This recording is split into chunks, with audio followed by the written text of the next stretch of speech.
ଶୁଭ ସକାଳ ପିଲାମାନେ, ତମେ କେମିତି ଅଛ ରେ? ଭଲ ଅଛ ନା?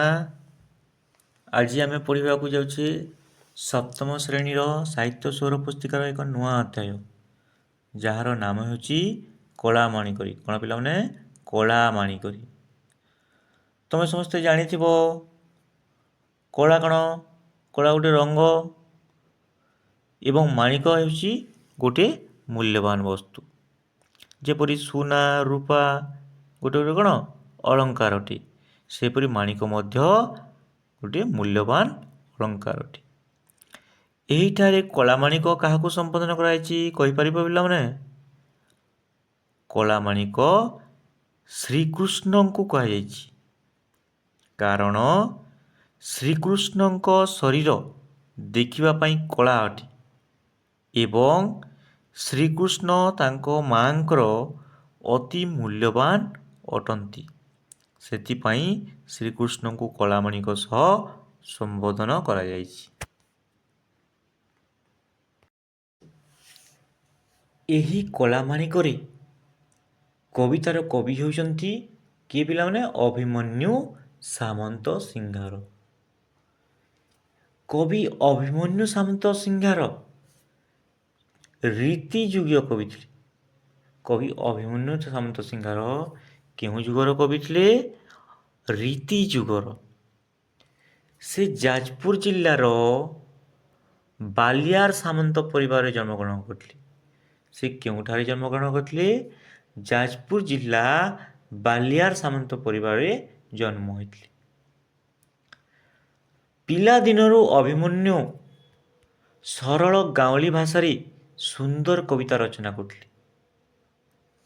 କବି ଅଭିମନ୍ୟୁ ସାମନ୍ତ ସିଂହାର ଯେତେବେଳେ ଛୋଟ ଥିଲେ, ପିଲାଦିନରୁ ସେ ଅନେକ ଗାଉଁଲି ଗୀତ ଗୁଡ଼ିକ ସୁନ୍ଦର ଭାବରେ ଲେଖିଥିଲେ। ସୁନ୍ଦର ସୁନ୍ଦର କବିତା ଗୁଡ଼ିକ ଲେଖିଥିଲେ। ପରେ ପରେ କ'ଣ ହେଇଛି?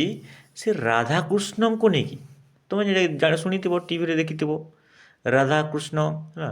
ତ ସେଇ ରାଧାକୃଷ୍ଣଙ୍କ ଲୀଳାକୁ ନେଇକି ସେ କାବ୍ୟ କବିତା ରଚନା କରିଥିଲେ।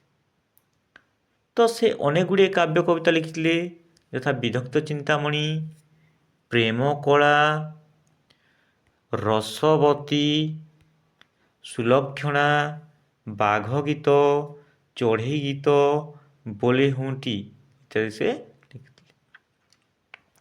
ତ କଳାମାଣିକରେ ବିଦଗ୍ଧ ଚିନ୍ତାମଣି କାବ୍ୟର 67ଟି ଛାନ୍ଦ ଅଣାଯାଇଛି। କବି ଯେଉଁ କଳାମାଣିକରେ କବିତାଟି ଲେଖିଛନ୍ତି ତାହା କେଉଁଠାରୁ ଆଣିଛନ୍ତି? ନା ବିଦଗ୍ଧ ଚିନ୍ତାମଣି କାବ୍ୟର 67ଟି ଛାନ୍ଦରୁ।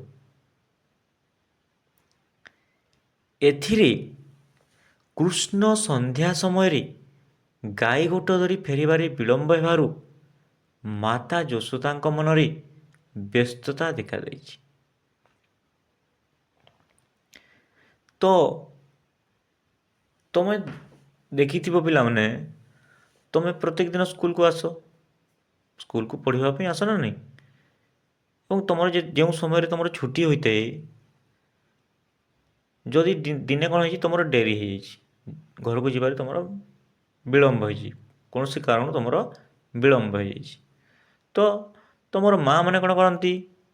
ତାଙ୍କ ମନରେ ବ୍ୟସ୍ତତା ଦେଖାଏ ଯେ ମୋ ପୁଅ ବା ମୋ ଝିଅ ଏତେବେଳେ ହେଲାଣି କ'ଣ ପାଇଁ ଆସିନି?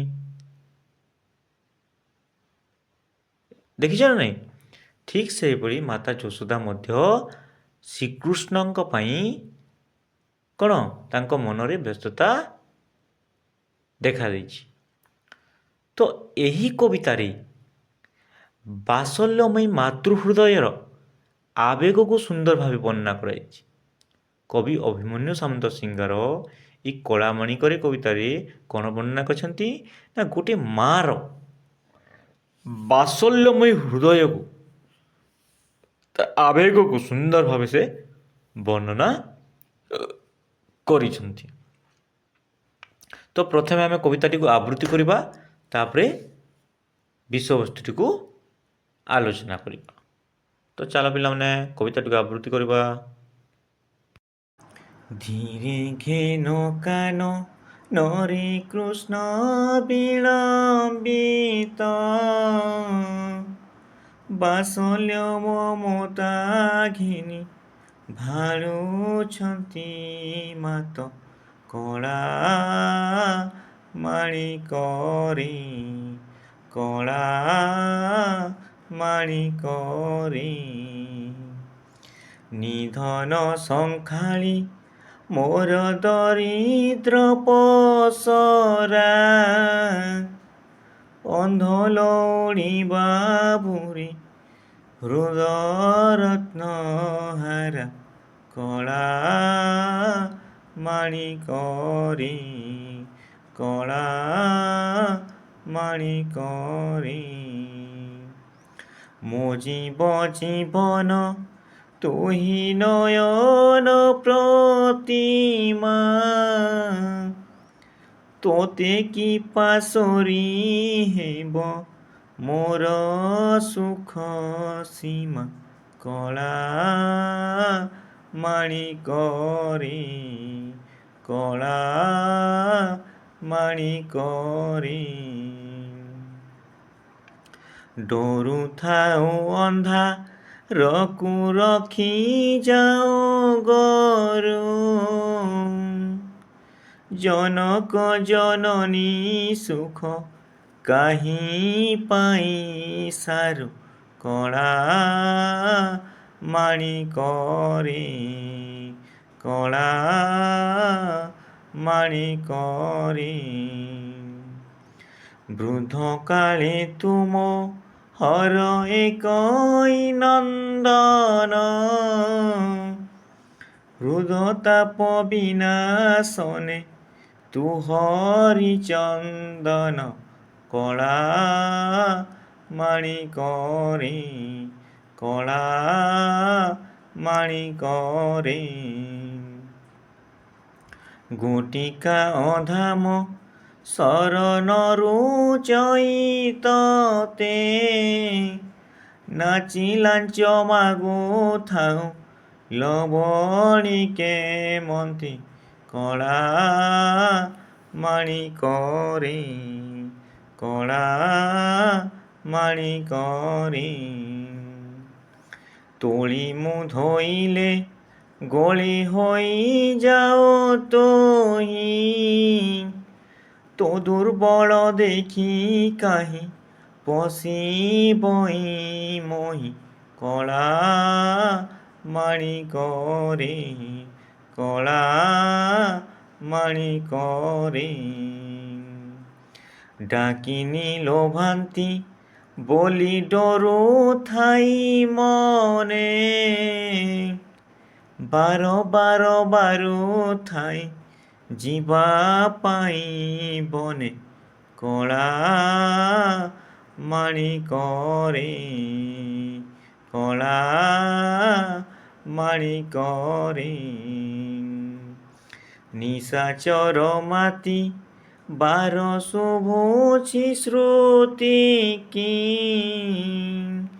ମୁଁ ଡଙ୍କୁଣି ଛାଡ଼ିଦେଲି ବନକୁ କାହିଁକି, କଳା ମାଣିକରେ, କଳା ମାଣିକରେ। ଝାଳ ବହୁଥିବ ଅଙ୍ଗୁ ଲାଗି ଝାଞ୍ଜି ଖରା, ଶ୍ରମ ପାଇ ତରୁ ତଳେ ବସିଥିବୁ ପରା, କଳା ମାଣିକରେ, କଳା ମାଣିକରେ। ନେଲୁ ନାହିଁ କାହିଁ ପାଇଁ ତୋ କଠାଉ ଛତା, ବନେ କଣ୍ଟା ଲାଗି ହୋଇ ମୃଦୁ ପାଦ ଚିନ୍ତା, କଳା ମାଣିକରେ, କଳା ମାଣିକରେ।